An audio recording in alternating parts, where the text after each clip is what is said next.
기소 권고가 결정이 됐으니까 검찰은 수사심의위원회 그 결과를 존중하여 잘 적용하고 그대로 적용하고 그대로 잘 이행해 줬으면 좋겠다라고 저는 생각을 합니다. 검찰이 혹시 불기소 처분을 하면 저를요?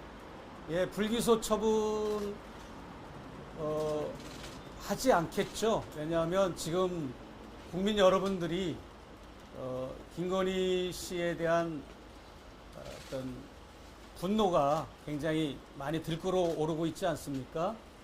총선 개입 사건, 또 주가 조작에 대한 새로운 또 인물에 대한 또 재판 결과, 또 이번 디올백 사건에 대한 권익위의 무혐의 종결 처리, 또 검찰의 불기소 처분, 또 지난번 6일날 행했던 김건희 수사심의위원회의 그 불기소 처분, 이런 거에 대해서 국민들이 인정하지 않거든요. 그래서 저는 검찰이 더도 말고 덜도 말고 국민들의 눈높이에서만큼만 판단을 해달라. 국민들은 다 이것을 김건희 여사의 혐의와 부정부패로 알고 있는데 어떻게 국가사정기관이 이렇게 국민들의 눈높이만도 못하게 판결을 내리는지 납득이 안 됩니다.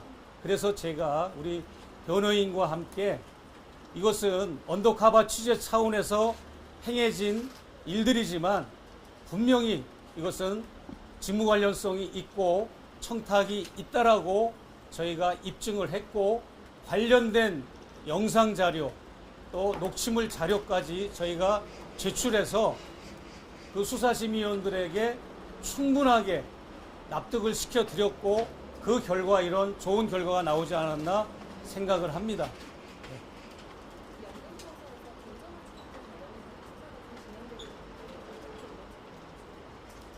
제가 건조물 침입죄로 그 조사를 받은 거는 말이 안 되죠. 사실은 어제 우리 변호사님께서도 수심위에서 그 저에 대한 건조물 침입죄에 대한 그 반박을 하셨는데, 그 반박 자료 중에 어떤 자료가 있는가 하면 제가 약속한 날짜, 시간, 장소에 오라고 그래서 간 거잖아요.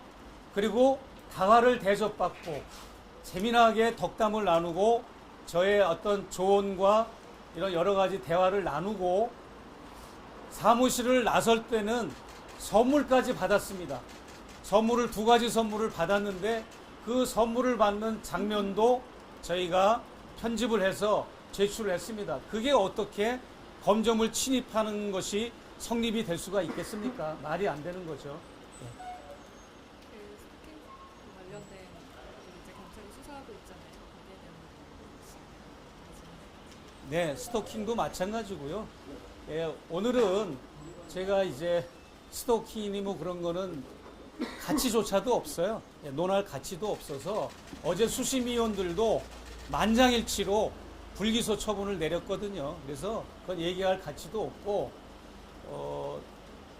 어제 우리 수심위의 저 대신 저의 변호인인 유재일 변호사님께서 들어가셔서 2시간 반 동안 충분하게 열심히 그들을 설명을 통해서 납득을 해드렸고, 자료 제출을 통해서 물증을 제시했기 때문에 이런 결과가 나왔는데, 거기에 대해서 우리 변호사님의 짧은 질문을 해주시면 오늘 이 질의를 마쳤으면 좋겠습니다. 변호사님. 어제 그러면 추가로 제시하셨다는 증거 자료가 혹시 기존에 안 나왔던 부분들이 있을까요? 기존에 옆에 계신 목사님께서 원하지 않으셔서 공개된 적은 없는 걸로 압니다. 그렇지만 그건 명품백 사건에서 명품백이 들어갈 때 찍은 영상 중의 일부입니다. 어떤 영상이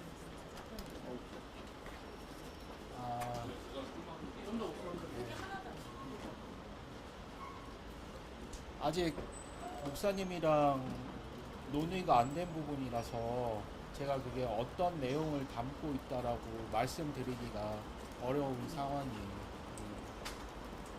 목사님이 그 앞에 아직 가시면 가려요. 얘기를 안 했거든요. 그 부분에 대해서. 목사님과 협의가 되면 그 영상을 공개를 할 생각입니다. 녹음 파일이 하나가 있고 영상이 짧은 게 2개가 있습니다. 그래서 영상 짧은 것 2개는 비올백이 들어갈 당시에 촬영된 부분 중에 일부이고 녹음 파일은 뭐 다른 부분에 대한 얘기입니다. 다른 부분이라면 혹시 말씀 주실 수 있는 만큼만 좀. 검찰 조사에서 뭐 유도신문 방식으로 이루어졌다는 부분, 검찰에서 오히려 논리를 제공했다는 부분, 그런 부분에 대한 증거로서 제출했습니다. 추가로 더 주실 말씀 없으실까요?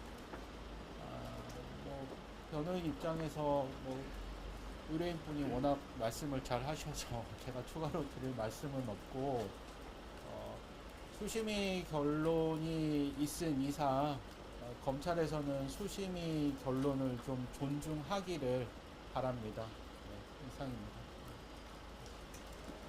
마지막 형사금지법이 김건희 여사에 대해서는 그러니까 여기서 나오고 목사님에 대해서는 기소가 나온 이런 상황이 된다면 네. 이런 부분도 좀 염두하고 계시나요? 김 여사에 대해서는 청탁금지법에 형사처벌 규정 자체가 없기 때문에 어떤 경우에도 불기소 처분이 안 나올 수가 없는 상황입니다. 그렇지만 제가 드리고 싶은 말씀은 청탁금지법을 위반했다는 사실, 그 부분은 확인이 됐다는 얘기입니다. 그러니까 선물을 준 사람이 기소 의견을 받았다는 얘기는 직무관련성 인정된다는 얘기고, 그 얘기는 김 여사가 처벌 규정이 없어서 처벌은 안 되지만 기소는 안 되지만 청탁금지법 위반 사실은 인정을 받았다는 얘기입니다. 그러면 청탁금지법 위반이 왜 문제가 되냐면 청탁금지법은 공직자를 향해 있습니다. 그렇기 때문에 김 여사가 위반이 되면 그 배우자인 윤석열 대통령 부분에 대한 수사가 남게 됩니다. 그 수사는 윤석열 대통령이 신고 의무를 했는지 여부에 따라서 윤석열 대통령이 경우에 따라서는 처벌을 받을 수 있는 그런 문제가 생깁니다. 물론 그 부분에 대해서는 저희가 관여할 부분은 아니지만 수사기관에서는 그 부분을 무시하지는 못할 겁니다. 네, 저의 마지막 바람은 대한민국의 국가 청렴도의 근간을 뒤흔든 이런 권익위원회의 무혐의 종결, 그리고 검찰의 무혐의 불기소 이런 수사 결과, 그리고 지난 6일 날 일방적이고 편파적인 김건희 씨 수심위원회에 대한 그 결과, 이런 것들은 대한민국 국가 기강을 흔들고 청렴도를 흔드는 이런 잘못된 결과이기 때문에 제가 수심위를 요청했던 것이고, 그 수심위를 요청하면서 제가 바랬던 희망대로 이것이 어제 100% 다 달성이 됐다고 저는 생각이 되는데, 저는 이걸로 인해서 어제 제가 기소가 됐지 않습니까?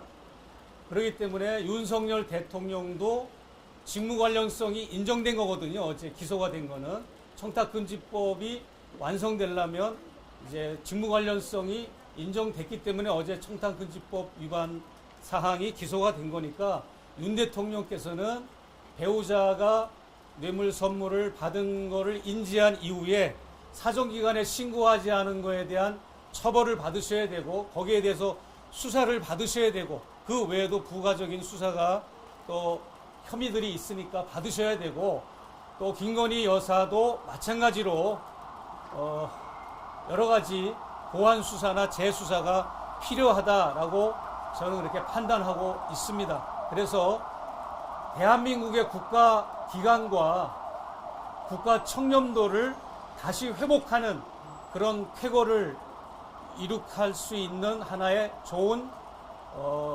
분기점이 됐다. 어제의 수심위의 결과는 저는 그렇게 판단하고 싶고요.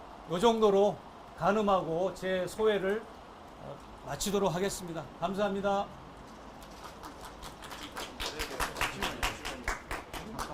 앞에 이제 좀 진심 열어주세요. 목사님. 파이팅! 안녕하세요.